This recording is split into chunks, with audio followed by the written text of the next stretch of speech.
اعوذ باللہ من الشیطان الرجیم، بسم اللہ الرحمن الرحیم۔ تمام دیکھنے اور سننے والوں کو میری طرف سے بادب السلام علیکم۔ اللہ تعالیٰ سے دعا ہے کہ وہ آپ کو حفظ و ایمان میں رکھے، خیریت سے رکھے۔ آج میری طبیعت ناساز ہے، لیکن آپ سے جڑے رہنے کا چونکہ شوق ہے، تو فلو کی وجہ سے کہ فلو کے باوجود میرا آپ سے رابطہ جڑا ہوا ہے۔ پیار ہو گیا آپ لوگوں سے، کیونکہ آپ لوگوں کے جو پیغامات آتے ہیں اس سے بڑا حوصلہ ہوتا ہے۔ تو میں جلدی بات ختم کرتا ہوں کہ توبہ اللہ تعالیٰ کو بہت پسند ہے۔ اللہ تعالیٰ ہر وقت منتظر ہے کب میرا بندہ میرے پاس آئے، مجھ سے اپنے گناہوں کی معافی مانگے اور میں اسے معاف کروں۔ یہ ہم ہی ہیں جو اپنی غلطیوں اور کوتاہیوں پر ندامت نہیں ظاہر کرتے، اللہ سے معافی نہیں مانگتے، لیکن جو مانگتے ہیں وہ اللہ تعالیٰ اس پہ بہت راضی ہو جاتے ہیں، بہت خوش ہوتے ہیں۔ بلکہ یہاں تک فرمایا گیا ہے کہ اگر کوئی نوجوان اپنے گناہوں پہ ندامت کا اظہار کرے اور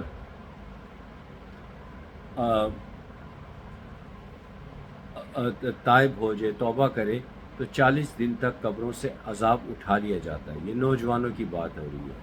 تو نوجوانوں کی جب بات ہو تو ایک صحابی رسول تھے جن کی عمر 16-17 برس تھی، حضرت صبا بن عبد الرحمن، صبا بن رحمان اس طرح کر کے لکھا ہوا ہے۔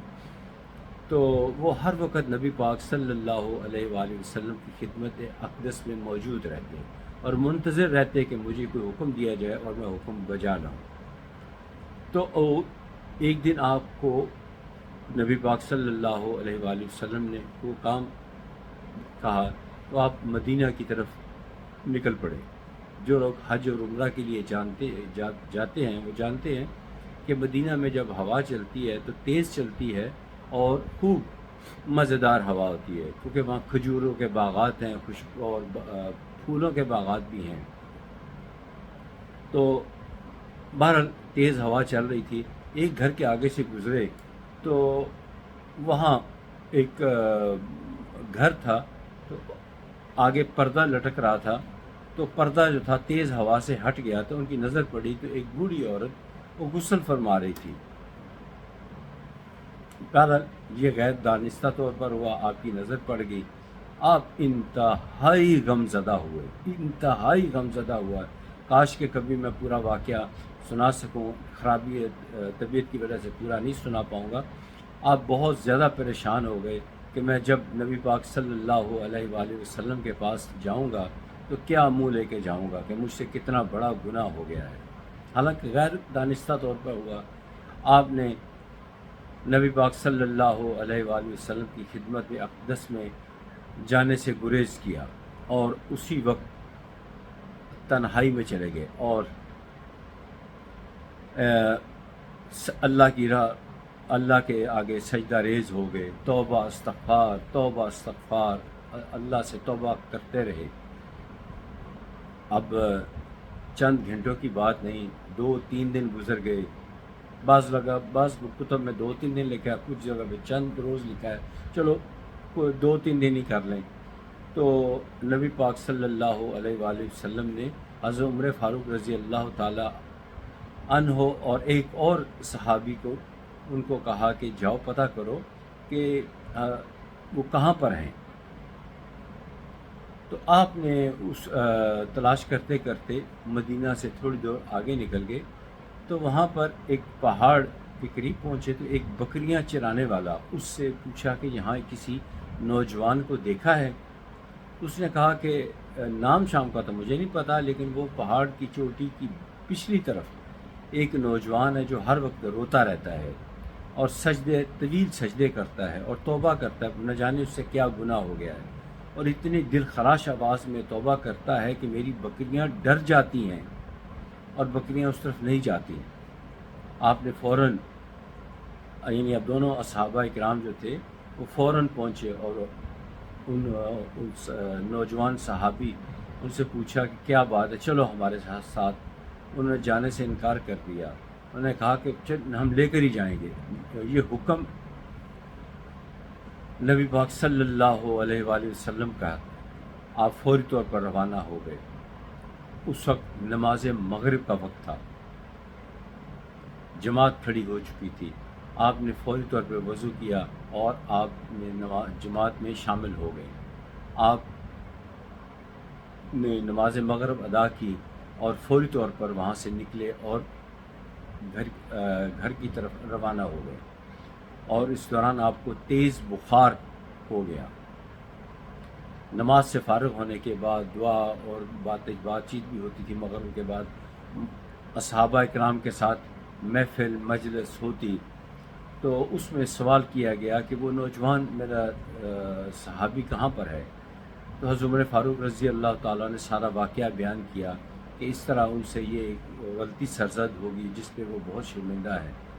تو نبی پاک صلی اللہ علیہ وآلہ وسلم نے تو فوری طور پر اپنے اصحابہ اکرام سے فرمایا کہ چلو صالح بن عبداللہ کے گھر چلتے ہیں۔ جب وہ گھر پر پہنچے تو حیران رہ گئے کہ آپ کی طبیعت انتہائی خراب تھی اور جیسے نزع کا عالم تھا۔ نبی پاک صلی اللہ علیہ وآلہ وسلم نے اس نوجوان صحابی کے سر مبارک اپنی گود میں رکھا، پیار سے سر پہ ہاتھ پھیرا اور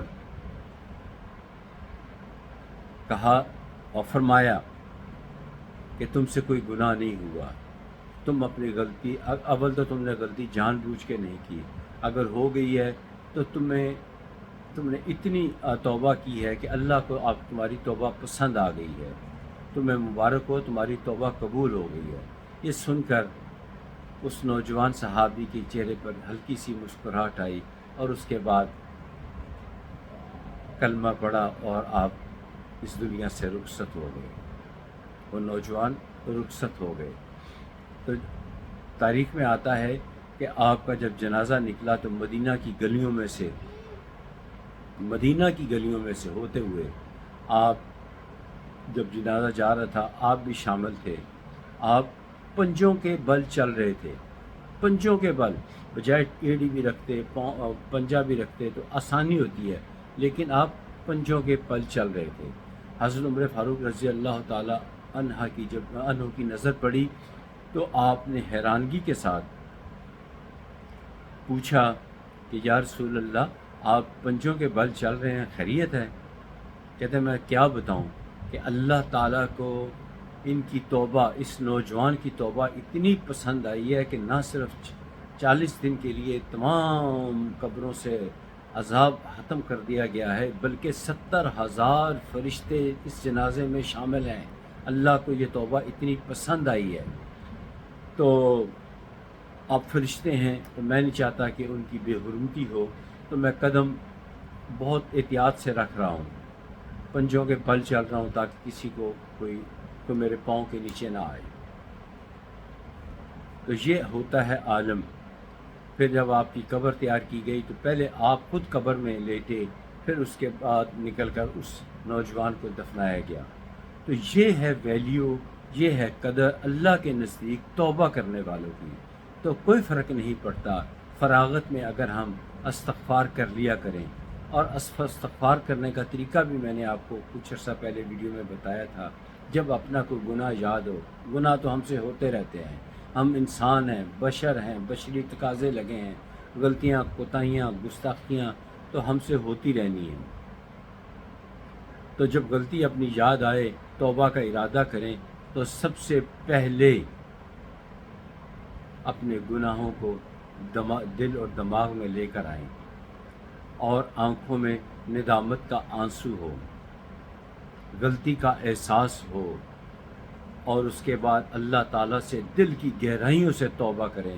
یہ نہیں استغفر اللہ استغفر اللہ استغفر اللہ استغفر اللہ، نہیں، ٹھہر ٹھہر کر اپنے گناہوں کو یاد کر کر ندامت کا احساس دل میں لا کر سجدہ ریز ہو کر اللہ سے توبہ طلب کریں تو توبہ قبول ہی قبول ہے۔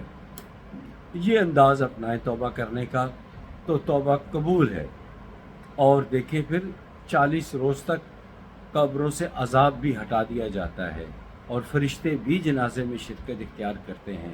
ہم اگر دلی توبہ کرتے ہیں تو عین ممکن ہے کہ اب فرشتے تو نہیں آئیں گے، لیکن یہ تو طے ہے کہ اولیاء کرام جو ہیں وہ ہمارے جنازوں میں آئیں گے، انشاءاللہ ضرور آئیں گے۔ توبہ ضروری ہے اور دلی توبہ ضروری ہے۔ اور ایک واقعہ وہ بھی پیچھے میری ویڈیو کسی میں دیکھ لیجئے گا کہ توبہ کی آس پر گناہ کرنا گناہ کبیرہ ہے، کہ اللہ تعالیٰ نے تو گناہ معاف کر ہی دینا ہے،